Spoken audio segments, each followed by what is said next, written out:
The video series I'm making is really going to be about the English-speaking world in Israel and what's going on. Right now, I'm in central Jerusalem, a little bit below Kikar Tzion, a place that they used to call Crack Square, but now it's not, because crack is not as popular as it was years ago. And the most famous American place in this area, and I should mention it's Saturday night, Motzei Shabbat, at about 11:45 at night. And you notice it's really not that busy. This was the main bar restaurant place years ago until the Shuk took over for the nightlife, but there's still establishments here. There's a place called Mike's Place. It's the best bar in Israel. This happens to be the most popular place, or the most well-known place that's associated with the English speakers, and you can see it here. But we're going through this system where a lot of the foreign airlines are not coming here. Lufthansa, Wizz, Ryanair, British Air, and a bunch of others. So there's definitely less people there than a regular Saturday night towards the beginning of the summer. May. We're at the beginning of May, but it's beautiful weather. My very good friend Effie has a kiosk here. In fact, he's hugely disappointed with the Houthis and the Tutsis that they sent missiles, because less people are buying in his makolet.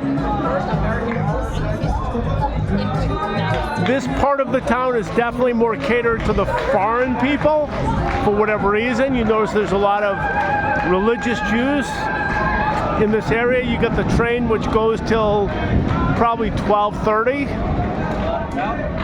but it's just not that busy. The old city in Mamila Mall is down this street, but it is beautiful, as opposed to the Shuk or Machane Yehuda, which is really not a pretty place. If we go up here a little bit, we're going to see more bars, which are really the main place where I've noticed that Europeans go. There's a couple of bars here. There's one particular place which is a gay bar, I should say gay-friendly bar. And since these cheap airlines from Europe are not running, I would imagine that place is not busy as well.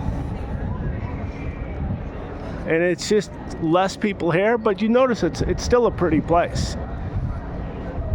And I'll take a walk up to this bar area, and you'll see this was a huge tourist area before. Maybe it'll come back, but I've noticed the Israelis, the Hebrew-speaking Israelis, are more geared to the Shuk now at night.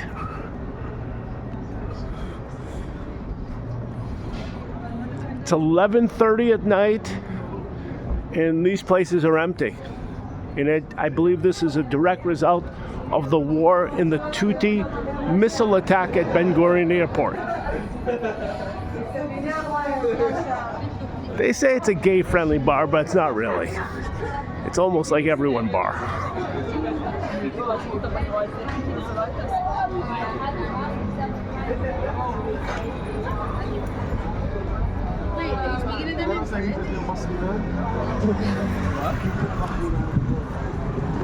Russian compound police station is right here behind this wall, so I'm sure that keeps the peace to some extent. The big police station is right down the street.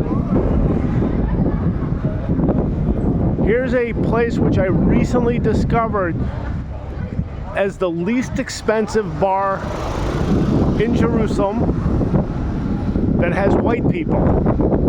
If you want cheap beer, that would be at an Ethiopian bar, which sells beer for 10 or 12, actually 12 shekels. It used to be 10, now it's 12. And this place here will do beer for 18 shekels in a half-liter draft, which is really good price. As opposed to a traditional bar such as Mike's Place, That's going to do that same cup for 35 shekels, which is practically double the price. So if when we walk into this place momentarily, we're going to see a lot of people in their early 20s because they just go where they can afford. And I just discovered this place recently.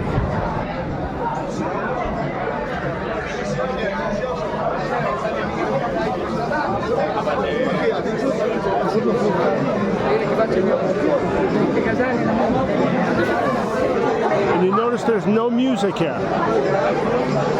But for 18 shekels a beer, actually, I believe it may have been, yeah, it was 18 shekels, that's all it was. Bye-bye.